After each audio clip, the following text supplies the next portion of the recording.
반갑습니다. 오늘은 에스겔 37장 말씀을 함께 나눌게요.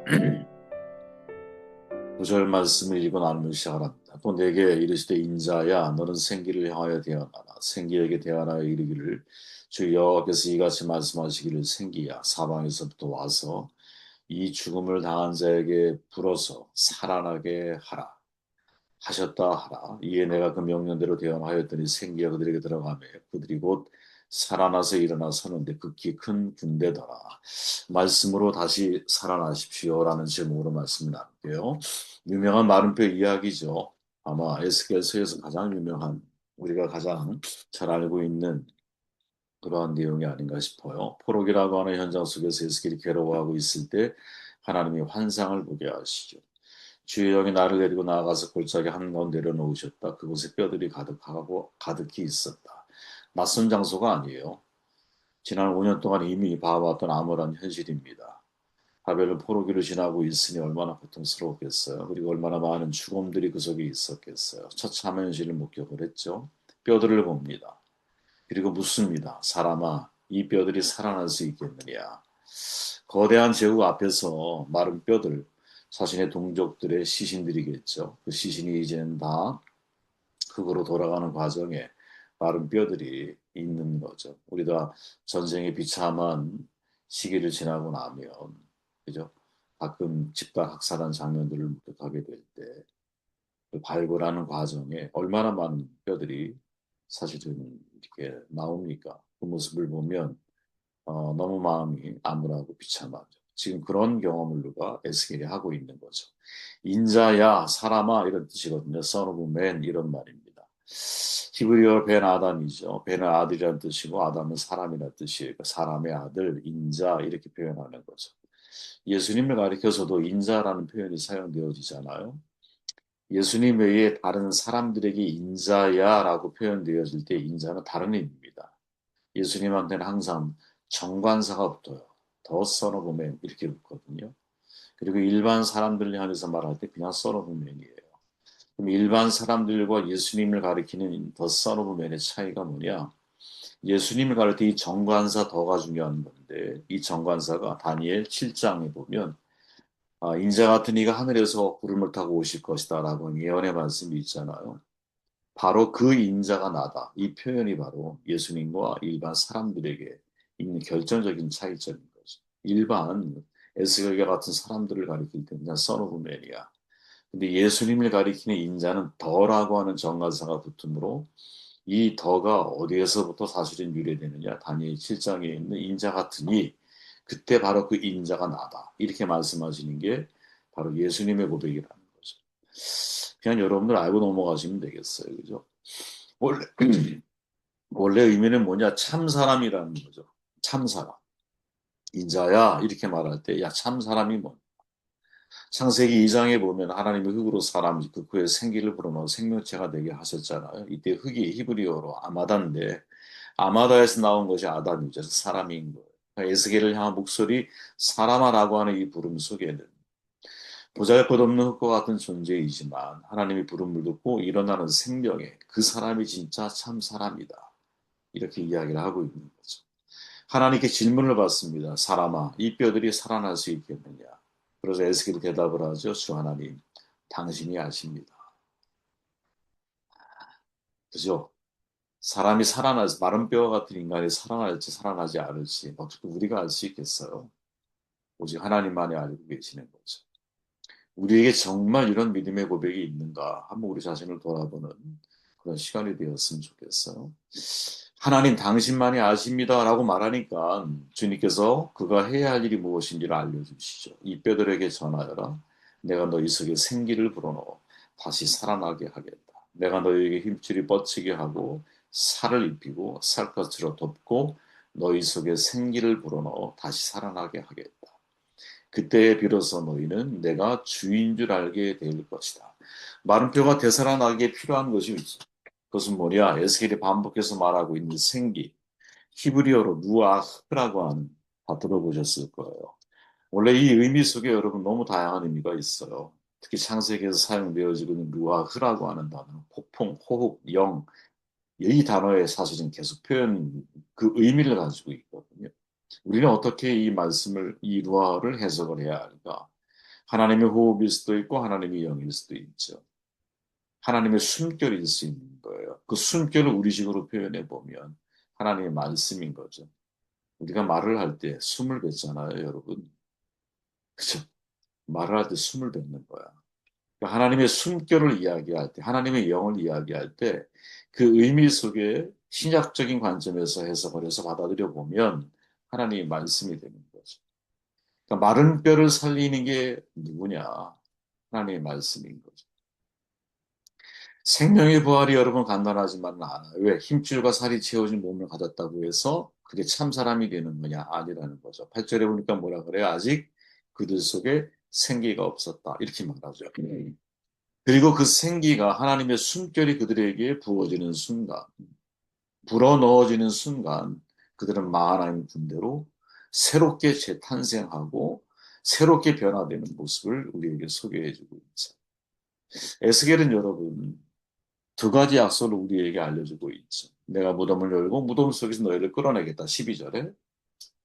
그리고 14절에 가보니까 내 영을 너희 속에 두어서 너희가 살 수 있게 하겠다. 그리고 바로 이렇게 내 영이 너희 속에 있는 사람만이 무엇 인자야 참 사람이 될 수 있다. 라고 말씀하고 있습니다. 여러분, 저는 사람을 살게 하는 우리의 마른 뼈 같은 나의 영혼을 살게 하는 가장 중요한 핵심이 뭐냐. 하나님의 말씀이 나에게 들리기 시작할 때, 하나님의 호흡이 나에게 느껴지기 시작할 때, 하나님의 숨결을 내가 감지하기 시작할 때, 그때 비로소 내 영혼은 다시 솟게 되는 거죠. 마른 뼈 같은 나의 영혼이 다시 살아나는 것을 경험을 하는 거죠. 여러분, 이것이 형상 언어로 표현되어진 사건이 바로 나사로 사건이죠. 그죠? 부활의 중요한 사건에 소개되어 있잖아요. 요한복음 11장에 가보면 이 말씀을 하시고 큰 소리로 나사로야 나오라 부르시는 거죠. 죽은 자가 수족을 베고 동인체로 나오는데 그 얼굴은 수건에 쌓였더라. 예수께서 이르시되 풀어놓아 다니게 하라 하시니라. 매우 중요한 사건이죠. 예수님이 정말 사랑했던 이 마리아, 마르다, 또 나사로 이 가족들. 예수님이 특별한 의미를 부여해서 그 소식을 나사로가 병들어 아프다는 소식을 듣고 있음에도 불구하고 예수님이 뭐라고 말씀하시느냐? 그분의 독특한 눈으로 해석을 하시죠. 이 병은 죽을 병이 아니야. 오히려 하나님의 영광을 드러낼 병이야. 라고 말씀하시면서 시차를 두고 움직이세요. 그 시차가 뭐예요? 나사로가 죽은 이후에 행동을 하고 옮기신다라는 거죠. 이유는 뭐냐? 죽을 병의 문제가 아니야. 오히려 이 사건을 통해서 하나님의 영광을 드러내기 위함이야. 그죠? 그리고는 나사로 앞에 가셔서 뭐라고 말씀하시느냐. 나사로야, 나아오라. 이렇게 말씀하죠. 나아오라. 그리고 어떻게 보면 처음으로 부활의 놀라운 영광을 체험한 것이 바로 나사로였죠. 근데 그 말씀이 떨어지자마자 나사로가 죽어 있는 몸인데 걸어 나오는 것을 성경 형상 언어로 우리에게 사건을 통해서 보여주고 계시죠. 그럼 나사로를 나오게 만든 힘이 어디에 있느냐? 예수 그리스도의 말씀에 있는 거죠. 그 말씀이 생기인 거죠. 그 말씀이 주어지자 죽어 있는 영혼이라 할지라도 다시 살아나오는 놀라운 역사가 그 속에 나타나고 있다라는 거죠. 저는 그래서 여러분 정말 우리의 영혼이 마르페처럼 죽어 있는 상태라 할지라도 우리의 영혼을 살리는 힘이 어디에 있느냐? 하나님의 말씀에 있다고. 개인적으로 저도 역시 뭐 수없이 많이 사실은 반복적으로 경험을 하죠. 가장 절체절명의 시기를 지나게 될 때, 예를 들어서 어, 이제 가족을 이제 잃어버리는 사별의 과정을 지나게 될 때, 어느 누구도 저에게 이 상황에 대한 위로가 되지를 않았어요. 심지어 목사님이 와서 장례 예배를 드리고, 일단 발인 예배를 인도하는데, 그 목사님은 저희 가족과 아무런 친분이 없는 분이었어요. 그때 제가 깨달았어요. 친분이 없는 가운데 또 서로가 알지는 못하는 데서 말씀을 전할 때는 굉장히 조심해야 되는 거예요. 잘 알지 못하잖아요. 친분이 없는데 무슨 말씀을 전해? 우리와는 동떨어질 말씀일 확률이 높잖아요. 굉장히 조심해야 되는 게 맞아요. 전혀 위로가 안 돼요. 아무튼, 네. 이제 그 과정에서 사별을 경험하면서 신조 목사님의 말씀도 저에게 전혀 위로가 되지 않아요. 그러다가 이 문제에 대한 해답을 찾아야겠는데 어, 방법이 없지요. 유일한 방법은 제가 하나님과 이 문제에 대한 단판을 짓는 거였어요. 그래서 어, 기약할 수 없는 하나님의 은혜에 대한 정말 갈증을 가지고 제가 매달렸던 기억이 있어요. 근데 어느 날 제 마음속에 저는 하나님이 제게 주신 음성이라고 신하는데 하나님의 음성이 제게 들리면서 이 모든 상황에 대한 하나님의 말씀 해석이 저에게 싹 정돈이 됐어요.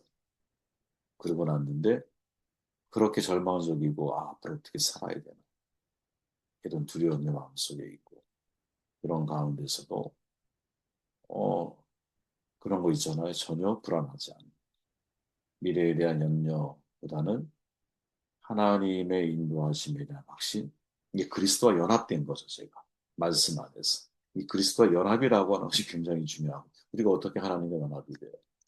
그죠? 엔 그리스도 내가 어떻게 하나님 안에서 인생을 살아가 이것이 얼마나 사실은 영적으로 신비한 영역이잖아요. 이제 마치 에스겔의 환상을 보듯이 되게 신비한 영역인데 이거를 조금 더 우리가 쉽게 이해하고 받아들일 수 있으려면 하나님의 말씀과 내가 연합이 돼야 되는 거죠. 하나님의 말씀이 내 안에서 모든 삶의 상황에 대한 해답을 나에게 주시기 시작할 때 내 영혼이 살아나는 거거든요. 근데 이 하나님이 나를 향하신 말씀을 내가 듣지 못하고 그 하나님의 숨결을 내가 그 하나님의 호흡을 내가 그 호흡 숨결을 내가 느끼는 순간 내 영혼이 살아나는데 그 숨결을 느끼지 못하게 될 때 인간의 영혼은 고사될 수밖에 없는 거죠. 그래서 이 장면에서 매우 중요한 것은 에스겔의 고백처럼 힘줄이 붙고 살도 막 붙어. 그런데 뭐가 없으니까 그건 사람이 아니야?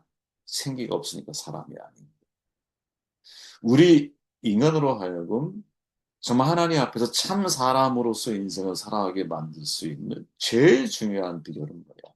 하나님의 말씀이야. 하나님의 숨결이 내 안에 공존한다. 이번 한 주가 저와 여러분들에게 이 은혜가 있는 한 주가 되었으면 좋겠어요. 이번 한 주 새벽이 하나님의 숨결을 서로가 함께 느껴가면서 혹시 우리의 내면에 마른 뼈처럼 굳어있고 전혀 생기를 느낄 수 없는 나의 삶의 영역들이 있다.